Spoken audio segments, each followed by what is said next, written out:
I want to talk to you today about the topic of what it takes to be a successful academic. Now, I talk about academic success in various different guises with my clients because, of course, every single person's definition of what an academic career that feels successful to them is different. It is not the case, I don't think, that every academic wants to climb to the top of the ladder, right? So every academic doesn't necessarily want to be vice chancellor. Some academics do. I'm just going to venture the idea that most academics don't. And in the same way, not every academic wants to become a professor. Some academics do. Most academics probably do for various reasons, but not every academic needs to become a professor. So when I'm talking about academic success, I'm not talking about titles and positions. I am talking about being able to really thrive in your career without burnout, without anxiety, without feeling like this is the worst job in the world, because the academic job is actually one of the best jobs in the world that you can have.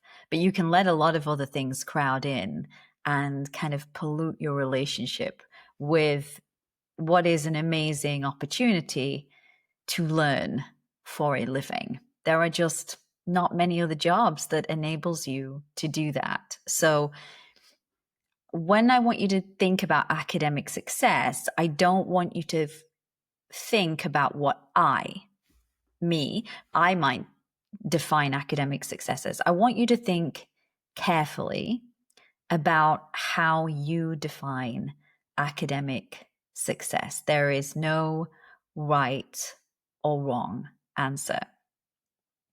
But once you have that in your mind, I want to tell you that even though I don't know what you said to yourself, I do know that there are definite characteristics that are involved in having a successful academic career, however you want to define that. And if you are on a teaching and research contract, and I'm assuming you are because I'm a writing coach, and therefore that's why you probably listen to this podcast, there are certain behaviors that you need to adopt in order to have academic success. Now, to give you some context, I'm going to talk about, I guess, my idea of what academic success was. And it perhaps isn't the traditional idea of what academic success is. I've written a lot about my own academic career on my blog, and I'm not going to rehearse that here today. But suffice to say that my idea of success as an academic was to, first of all, have a work-life balance. I hate that phrase, but not to be working all the time, because I don't believe in the passion thesis that, you follow your passion and you'll never work a day in your life. Bullshit. I do not believe in that at all.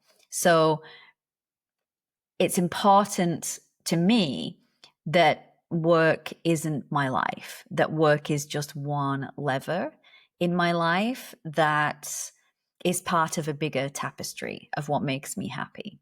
So it was important, therefore, for work not to consume all of my time. Now, when I joined academia, the senior people would tell you blatantly, you do need to work all the time. Yeah, you do need to work 24 hours a day. You do need to work your weekends. You can't take holidays. And when you do take holidays, you only put it in place so you can actually get your writing done. That was the toxic messaging that was being handed down to me 20 years ago when I started as an academic. And I know that is still the toxic message that gets passed on to people in some types of universities in some parts of the world. I was like horrified at this messaging, and I thought, no, thank you. I am not going to be working all the time. And so I knew I had to become very efficient at my job, right? I had to develop systems and processes that meant I would not be working all of the time, and that I would execute tasks faster than other people, so that I could actually do my research in my working hours, and that I could take every weekend off and all of my vacation time. So that was my idea that was point one, I suppose, of what I considered a successful academic career, that I actually only worked when I got paid to work. And the second thing I thought about in terms of an academic career is I needed enough money. So I didn't need necessarily to hit the professor salary range, which when I joined was much, much, much more generous than it is today, and was a good 40 to 50 grand bigger than the next level down. So when I joined, there was a big financial motive to become a professor. Now there is no financial motive, really. You do not get paid that much more as a professor than you do as a reader, for example. So I needed enough money to live, to pay my bills, to buy a house, to do all of those things. And so that was my ambition, if you like. I needed the money. So I wasn't interested in the titles, but I did need the money. And that meant it was very clear to me that there was KPIs, extrinsic criteria that I had to hit, in order to get to where I needed to go. And so my focus was on hitting those targets to get where I needed to go within my 9-to-5 kind of work schedule. And then the third element of the job that would mean a success for me was that I wasn't overwhelmed. I wasn't stressed out. I wasn't buckling under the never-ending list of tasks that were thrown my way, that I had some agency over the way that I worked, so that I was in control of my schedule and my calendar. And that there was, a reasonable amount of time to do the work I was being asked. But I understood immediately that I could never do everything that was being asked of me. So I was always able to make that decision that what's being asked of me is unreasonable. Okay, so I will now decide what the reasonable load is, and then I will do only those things. But as long as I could, I had the time to do what I had declared reasonable, then I was okay with it. And then my stress levels would be, reasonably manageable. So that was my idea of a kind of academic success. And then within that, on a granular level, that I was teaching things I was interested in, that I was researching things that I found interesting, that I got to learn. That was my idea of success. And like I said, your idea might be very different. It might be that you want to hit professor in 6 years or something. And that's cool as well. But I think it's really important to know what your idea of success is in academia, and then situate yourself in the reality of what it takes to achieve that success. In my experience, successful academics on their own terms do the following things. First, they write in the mornings. And I know there'll be so many of you coming back saying, well, what about, but maybe I'm not a morning person, and this and that and the other, and my brain just doesn't function, and da, da, da, da. I can only tell you what I can tell you. They write in the mornings. They write first. So let me kind of say that in a different way. They write first. So they don't write after they have done their email, they've done their teaching prep, they've taught a few classes, that, they write first. they write before they ever open email. That is a number one characteristic of successful academics. That is, and I'm going to use this phraseology, academics who are doing the job on their own terms, right? They write first. They have strong boundaries. That's the second characteristic. So they can say no. They can say it without feeling that the world is going to end, that people won't like them, that whatever it is that stops people from having boundaries. They have strong boundaries and they cultivate them consciously. And then I really think that the main thing that enables people to have a really successful academic career is that they have found a way to manage the workload successfully, however they think of success in that area, so that they have good systems and processes that enable them to be comfortable in the academic overload. In fact, they don't feel that overloaded. That's the truth.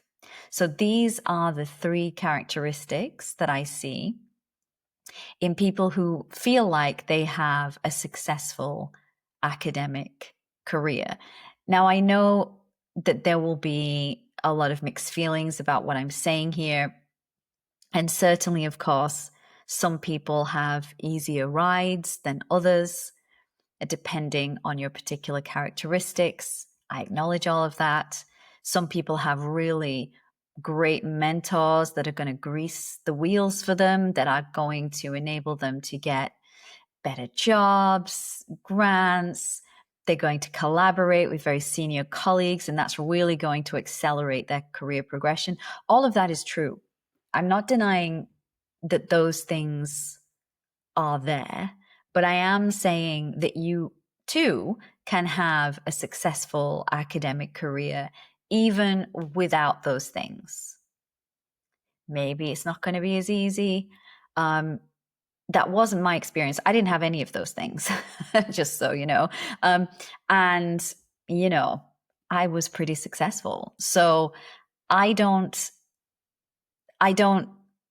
accept that in order to have a good career, you need to have a very prestigious academic mentor who's going to grease the wheels for you.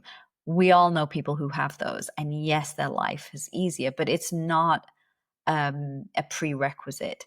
It is more difficult if, like me, you're from a first generation who went to college to do anything, first person in your family to do a degree, first person to do a master's, only person to do a PhD, and there was no kind of academic tacit knowledge being passed down within your family or friends or extended family or social circle or any of that. Obviously, that does make it more difficult for you. You have to be more committed. But I want to say that it doesn't change anything. In the end, it doesn't change your ability to have a successful academic career.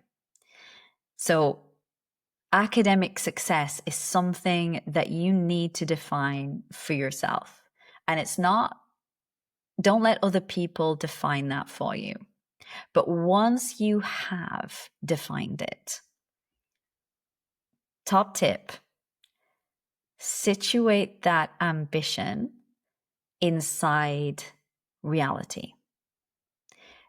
Don't have an ambition of academic success that you want to realize inside a system that does not exist. You have to have a very clear and cold eye on academia as it is, not academia as you want it to be.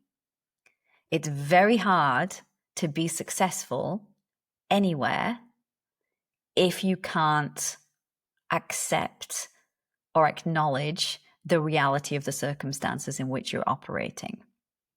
Not what it should be, not what you hope it to be, but what it is. So that's the reflection I want to leave you with today. What is your idea of academic success?